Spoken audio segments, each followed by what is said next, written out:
reading the familiar story, Stellaluna. After the story, we're going to be sorting different statements about bats as fact or opinion. Now, you may have heard this story before, and I hope that as we're reading it, maybe you hear something maybe you didn't hear the first time. You can make connections to the last time that you read it. You can maybe make connections from this text to another story. So, Stellaluna.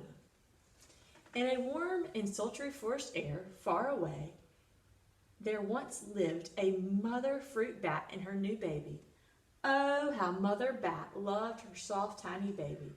"I'll name you Stellaluna," she crooned. Each night, Mother Bat would carry Stellaluna clutched to her breast as she flew out to search for food. Now, I can already tell this is an animal fantasy because the animals in this story are talking to one another, and we know that that doesn't really happen in real life. One night, as Mother Bat followed the heavy scent of ripe fruit, an owl spider on silent wings and powerful bird swooping down upon the bats.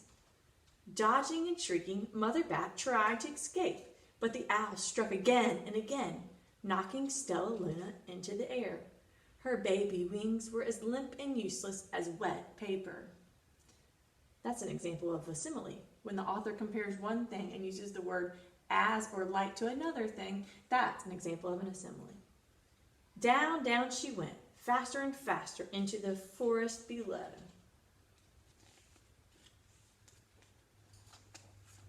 The dark, leafy tangle of branches caught Stellaluna as she fell. One twig was small enough for Stellaluna's tiny feet.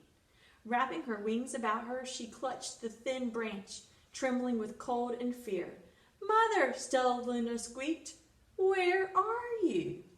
By daybreak, the baby bat could hold on no longer. Down, down again she dropped.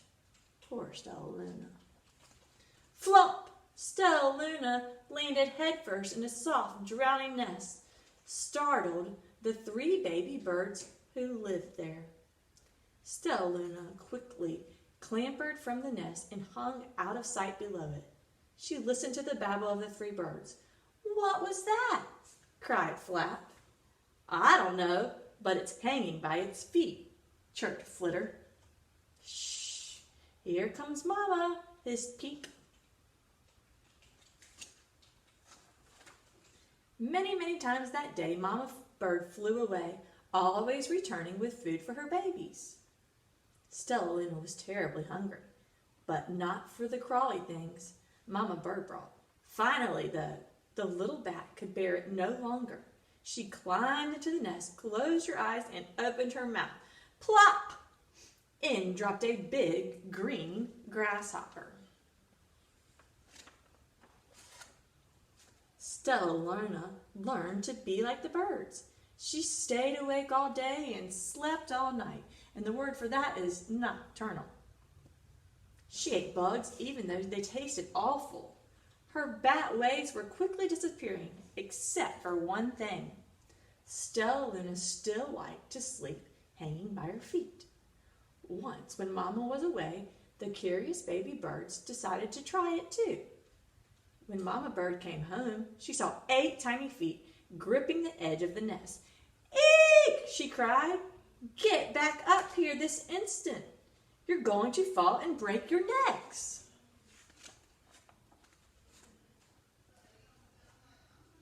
The birds clambered back into the nest, but Mama Bird stopped Stellaluna. "You're teaching my children to do bad things. I will not let you back into the nest unless you promise to obey all the rules of this house." Stellaluna promised. She ate bugs without making faces. She slept in the nest at night, and she didn't hang by her feet. Stellaluna behaved as a good bird should. All the babies grew quickly. Soon the nest became crowded. Mama Bird told them it was time to learn to fly. One by one, Peep, Flitter, Flap, and Stellaluna jumped from the nest. Their wings worked.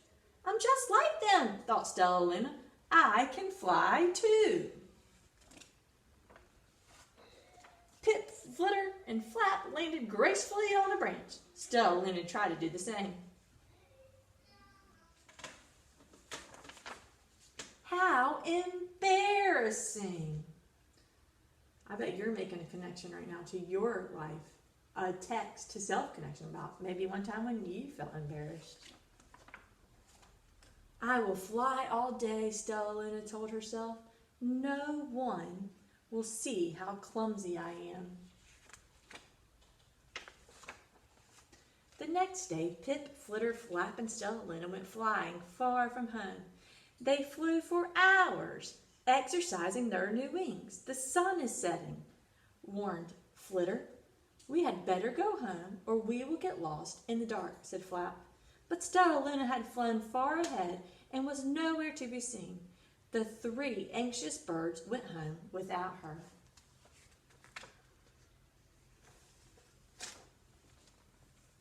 All alone, Stellaluna flew and flew until her wings ached and she dropped into a tree.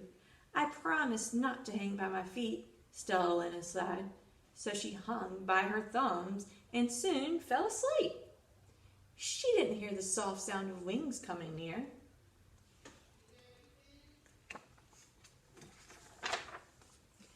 Hey, a loud voice said.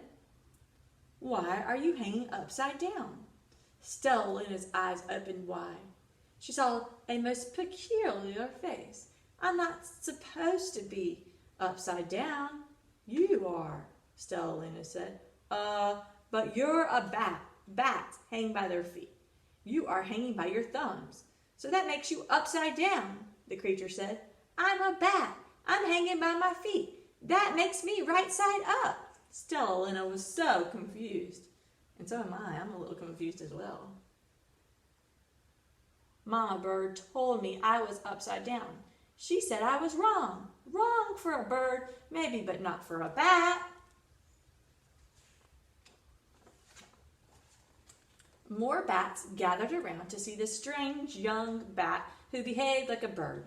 Stellaluna told them her story. You ate bugs, stuttered one. You slept at night, gasped another. How very strange, they all murmured. Wait. Let me look at this child. A bat pushed through the crowd. An owl attacked you, she asked. Sniffing Stellaluna's fur, she whispered, You are Stellaluna. You are my baby. You escaped the owl, cried Stellaluna. You survived. Yes, said Mother Bat as she wrapped her wings around Stellaluna. Come with me and I'll show you where to find the most delicious fruit. You'll never have to eat another bug as long as you live. But it's nighttime, Stellaluna squeaked. We can't fly in the dark or we will crash into trees. We're bats, said Mother Bat. We can see in darkness. Come with us. Stellaluna was afraid, but she let go of the tree and dropped into the deep blue sky. Stellaluna could see. She felt as though rays of light shone from her eyes. She was able to see everything in her path.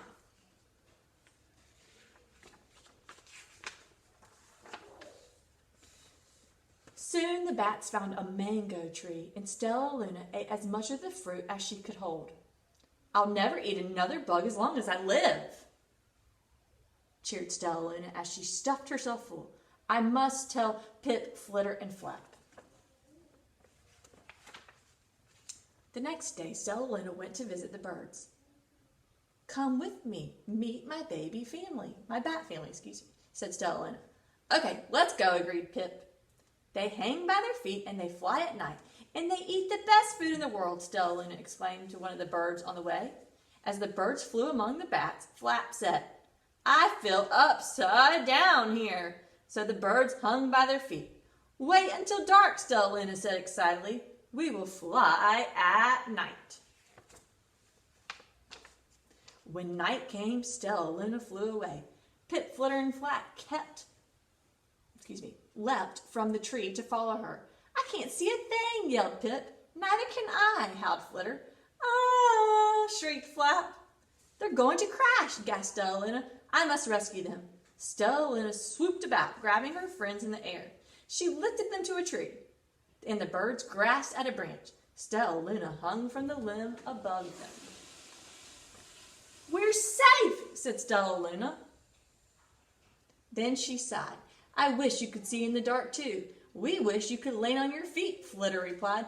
Pip and Flap nodded. They perched in silence for a long time. How can we be so different and feel so much alike? Said Flitter. And how can we feel so different and be so much alike? Wondered Pip. I think this is quite a mystery. Flap chirped. I agree, said Stellaluna.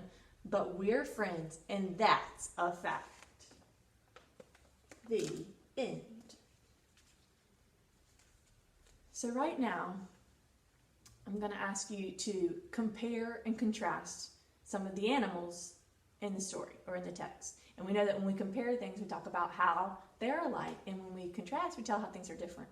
So right now, think in your head or talk to a relative or a family member about how the birds in Stellaluna were the same in the text, and then talk about how the birds in Stellaluna were different in the text.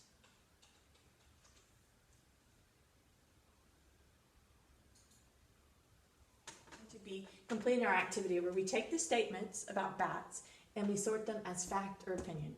Facts are statements that can be proven to be true, meaning that if we did research, we'd be able to find the answer. If we observed, that's what we would see. Opinions are someone's way of thinking, what somebody believes, and they're neither right or wrong. So we're going to take this statement, I'll read it, and then I'll stick it in the correct column and then tell you why. If you want to pause between each statement after I read it and think about where you would put it and why, that would be great. So, or maybe even talk to a neighbor or a relative or a family member about it. All right, so I'm going to read the statement and then I'll put it in the correct column and tell you why. Some bats eat disgusting things, such as frogs, rats, or small mammals. Now that is an opinion, because not everyone thinks that frogs are disgusting or rats are disgusting. Baby bats are called pups. That's a fact. If we research that, that's the same information that we would find. Whether it was in a book, on the internet, we would find that baby bats are called pups.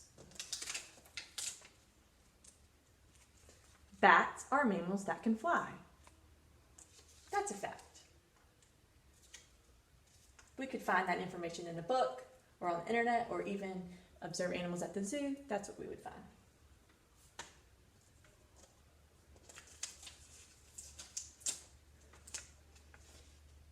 Baby bats are the cutest. That's an opinion. Because I might think they're the cutest, but somebody else might think they're not very cute. Bats may eat insects, fruit, or small animals. That's a fact. We would find that if we researched it. It's proven to be true. Bat pups are small and strange. That's an opinion. Not everyone was going to believe that bat pups are small and strange. Some may think they're cute and adorable. Bats are not creepy mammals. That's an opinion. Because some people may actually think that they are pretty creepy.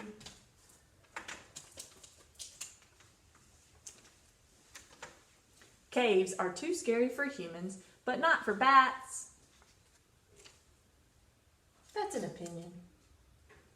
Some people may not think they're scary for humans.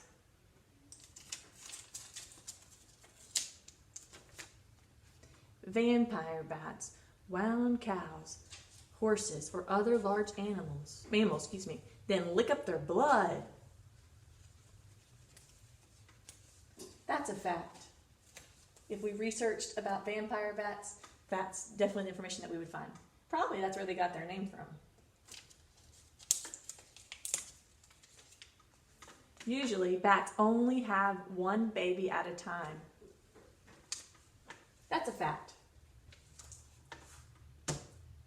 If we researched it, in a book, or the internet, or went to a zoo, that's probably what we would learn, that usually bats only have one baby at a time.